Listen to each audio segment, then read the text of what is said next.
Bonsoir chers frères et sœurs en Christ, c'est vraiment une joie pour moi de partager la parole de Dieu avec vous encore une fois ce soir.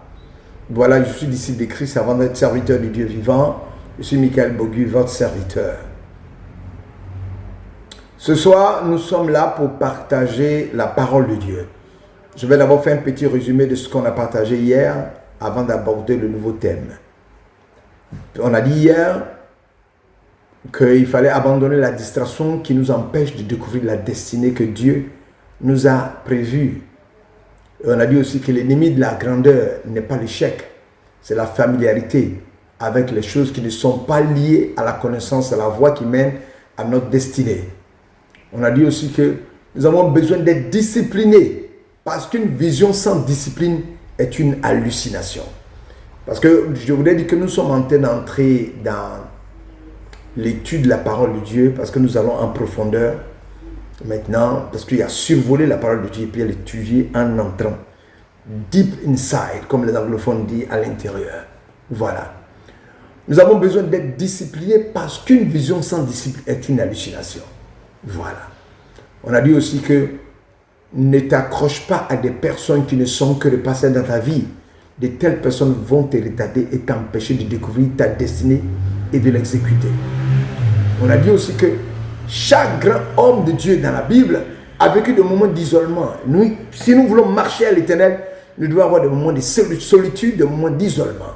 On a dit que Moïse sur la montagne, Moïse s'était retiré sur la montagne, Élie était près du torrent, Jésus dans le désert, Paul en Arabie Saoudite. On a aussi signifié que toutes les personnes qui marchent avec toi ne vont pas là où tu vas. Donc tu n'es pas obligé de les suivre. Tu as un chemin tracé par l'Éternel des armées. On a dit aussi que certaines choses qui veulent se produire dans ta vie pour t'empêcher d'atteindre la destinée glorieuse que Dieu t'a préparée exigent de toi simplement un enfermement. C'est ce qui a été dit. On a dit aussi que la discipline, pour être plus explicite, c'est décider à l'avance ce qui mérite ton temps, ton énergie, ton attention et tes émotions. Voilà un peu ce dont nous avons parlé hier. Voilà. Aujourd'hui, nous allons aborder un thème évocateur qui parle de la peur. Voilà, la peur. Parce que dans la vie de beaucoup d'enfants de Dieu, il y a la peur. Or, la peur empêche un enfant de Dieu de se propulser en avant. Nous allons parler de la peur. Prions le Seigneur. Notre Père, notre Dieu, nous bénissons ton nom, nous t'élevons, nous magnifions, nous manifestons ton règne. Il n'y a aucun être humain sur la terre qui peut dire que lui n'a jamais eu peur. Non, la peur est en nous, mais nous devons surmonter cette peur-là pour avancer dans la connaissance du Dieu parfait. Voilà un peu ce que nous avons à faire. Toi qui es l'Éternel, bénis-nous et fortifie-nous. Que ta grâce nous accompagne dans le nom puissant de Jésus. Alléluia, amen. La peur te fera croire que le pire va arriver, alors que la foi, c'est croire que le meilleur est possible. Voilà. La peur te fera croire que le pire va arriver, alors que la foi, c'est croire que le meilleur est possible. Voilà. Mon frère, tu dois supprimer, tu dois abandonner l'état d'esprit de peur et de limitation. La peur détruit ta foi et te dirige dans la mauvaise direction. La peur te fera croire que le pire va arriver dans ta vie, alors que la foi, elle te fait croire que le meilleur est possible. Donc je suis venu t'annoncer que le meilleur est possible dans ta vie et que la peur ne doit pas te limiter.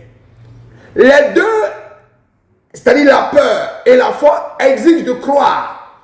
Mais la peur te paralyse, alors que la foi te propulse en avant.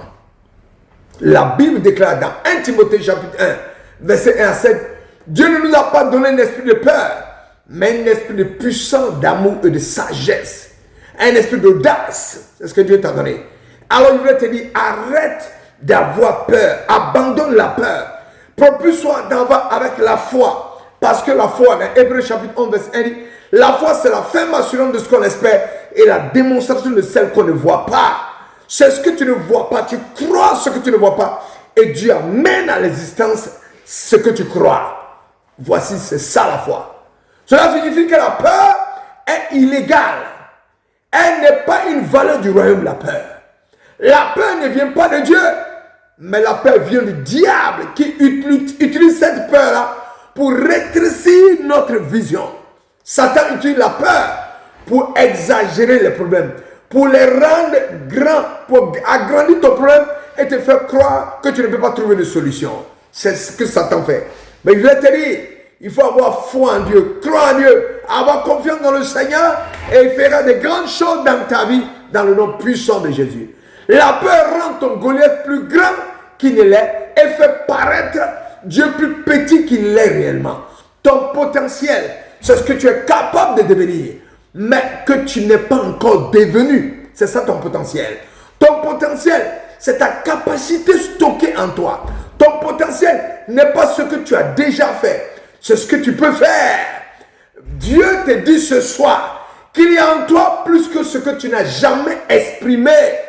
Dieu te dit qu'il y a en toi beaucoup de qualités qu'il a émises, que tu dois exprimer, que tu dois faire ressortir, que tu dois mettre à la disposition de l'humanité en impactant la terre. Oh oui, je suis venu te l'annoncer ce soir. La tragédie de ta vie ne sera pas ta mort. La tragédie de ta vie sera le potentiel que Dieu a mis en toi, que tu n'as été capable d'exploiter. Si tu ne l'as pas exploité, c'est ça qui est tragique.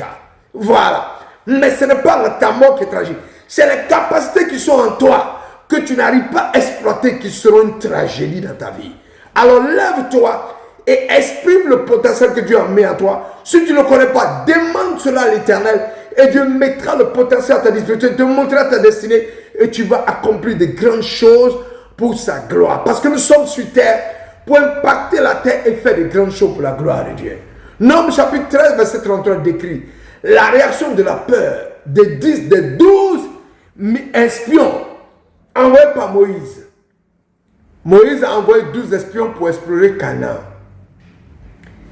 Effrayés par la taille des géants descendant d'Anak et les villes fortifiées, ils se sentaient insignifiants comme des sauterelles.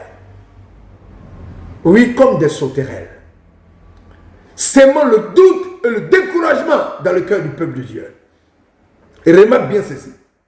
Ils n'ont pas dit que les géants qu'ils ont trouvés là-bas avaient dit qu'ils étaient comme des sauterelles. Mais c'est eux-mêmes qui se sont considérés comme des sauterelles, qui ont affirmé qu'ils sont des sauterelles. La peur commence toujours par la perception qu'on a de soi. Si tu te vois petit, la vie te traitera comme tel, je te le dis. Mais Josué et Caleb ont dit, montons aussitôt et prenons possession du pays, car nous en sommes capables. Même terre, même géant, mais état d'esprit différent. Tu n'as pas besoin de plus de ressources, tu as besoin de plus de foi. Dieu ne te demandera jamais ce qu'il n'a pas déposé en toi. Dieu ne te demandera jamais ce qu'il n'a pas déposé en toi. Tout ce que Dieu exige, de toi, c'est la foi. Il t'en a déjà donné la capacité. Après la mort et la résurrection de Jésus-Christ de Nazareth à la croix, la peur est une suite à l'investissement de Dieu en toi. Si tu supprimes toutes les mauvaises décisions du succès dans ta vie, tu alignes ton but. Si tu supprimes toutes les mauvaises décisions qui empêchent ton succès, tu t'alignes sur ton but, sur l'objectif. Abandonne la peur. Abandonne la peur et libère ton potentiel. Je suis venu te l'annoncer. Abandonne la peur et libère ton potentiel. Oui, Dieu t'a envoyé sur terre. La peur est une suite à l'investissement de Dieu en toi. Abandonne la peur. Marche par la foi et tu vas opérer des prodiges dans le nom puissant de Jésus. Je te demande d'abandonner la distraction. Maintenant, je te demande d'abandonner la peur. Cette année, il y a beaucoup de choses que tu devais abandonner pour entrer dans ta destinée prophétique. Que l'Éternel te bénisse en ton rang, grade et qualité. Et à demain pour prêcher toujours l'évangile dans le nom puissant de Jésus-Christ de Nazareth. Nous entrons dans du lourd.